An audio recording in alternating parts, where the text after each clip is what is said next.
Hello everyone.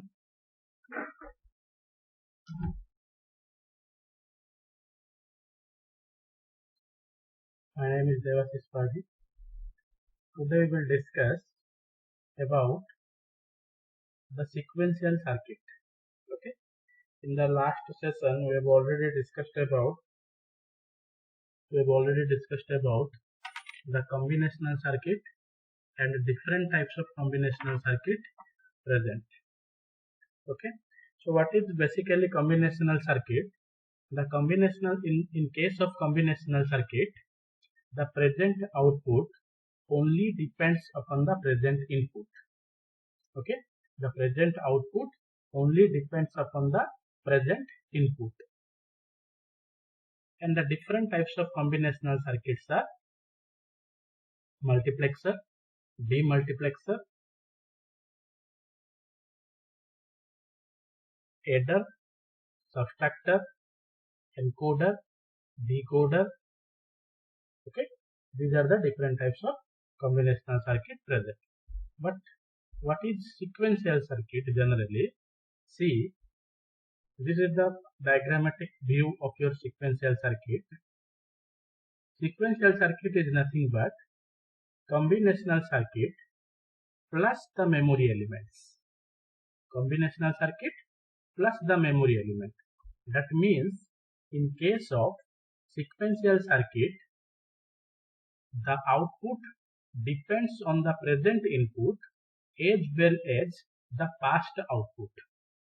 Okay, again I am telling, in case of sequential circuit, the present output depends on the present input as well as the past output, and the output is generally stored in memory elements. Okay, what is the requirement of this memory element? The main requirement of this memory element is to store this output. Okay, to store this output, I am requiring one memory element, and that memory element differentiate it from the combinational circuit. Okay, combinational circuit means input and output, but sequential circuit means output as well as the past output. Okay, and this memory element is nothing but my latches, or you can say that flip-flops. In the coming classes we will discuss the latch and the flip-flop. Okay, this memory element is called my latch or flip-flop. Okay, so sequential circuit means combinational circuit plus some memory element, and one main important thing is clock signal. Okay, this sequential circuit contains a set of inputs and outputs. The output of a sequential circuit depends not only the combination of present input, this is very important, but also on the previous output. Okay, so what is the sequential circuit? Sequential circuit is nothing but present input as well as past output. Previous output is nothing but the present state. Therefore, sequential circuit contains combinational circuit along with memory storage element. From this diagram, you can know that sequential circuit is nothing but my combinational circuit plus this memory element. Okay. So this is the difference between combinational and sequential circuit. You can say that combinational circuit, in case of combinational circuit, no memory element is used, but in case of sequential circuit, memory elements are used. In case of combinational circuit, no clock signal is there, but in case of sequential circuit, clock signal is present. In case of combinational circuit, present in output depends on present input, but in case of sequential circuit,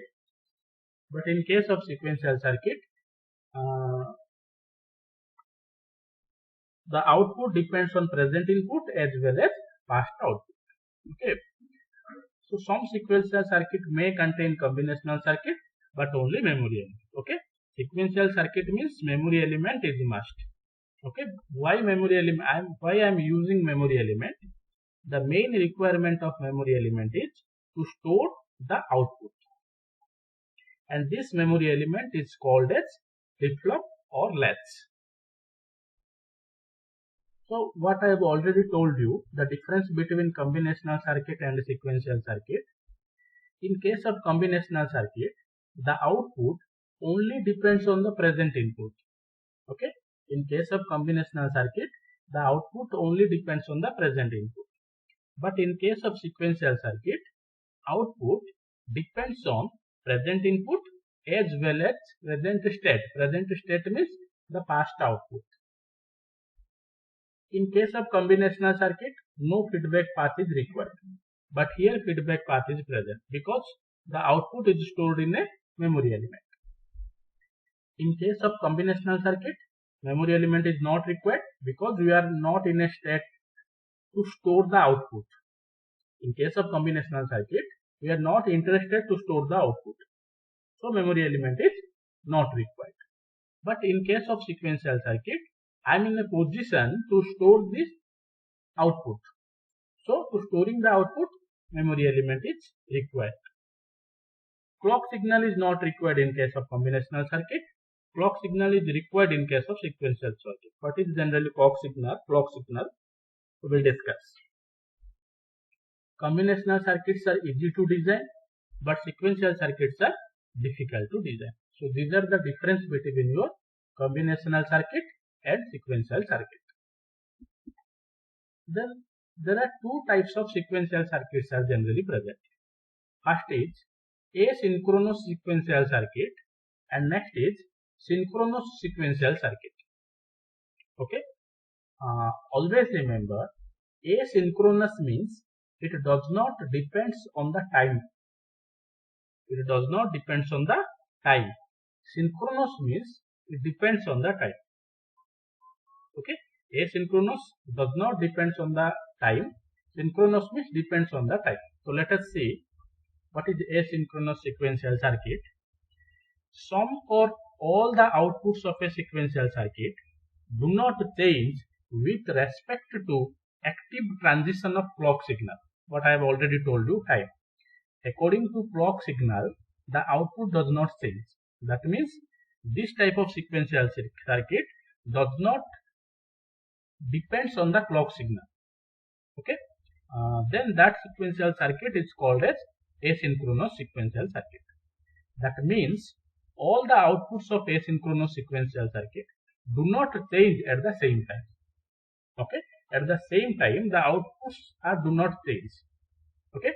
At a different time interval, we can say that at a different different time interval, the outputs are changed.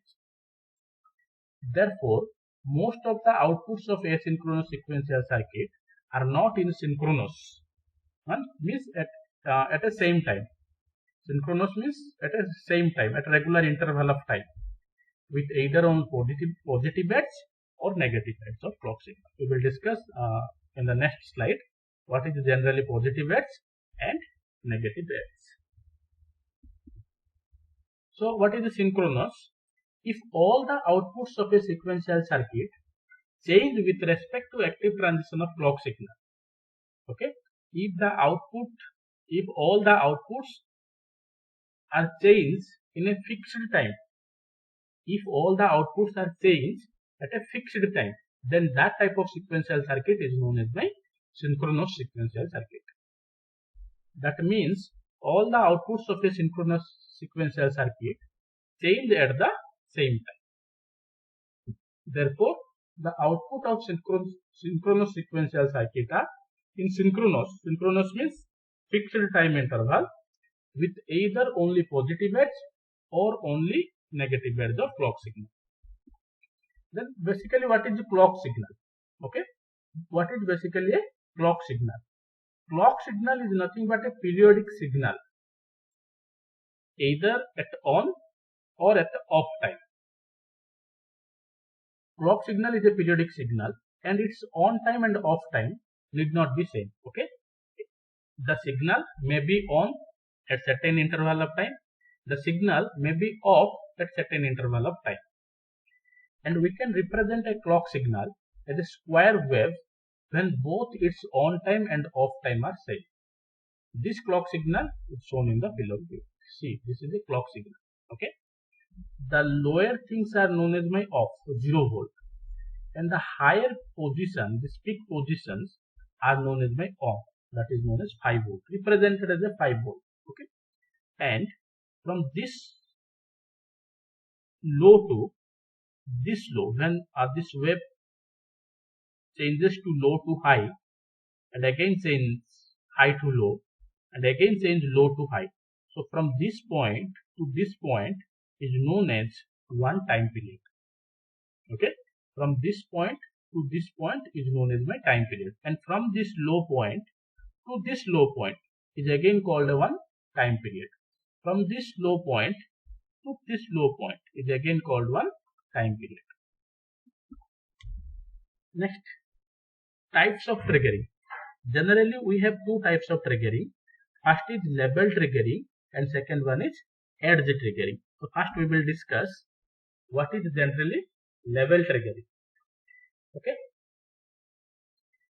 Level triggering means some point of time it is high, some point of time the clock signal is low. That is known as triggering. Triggering means at some point of time the signal is at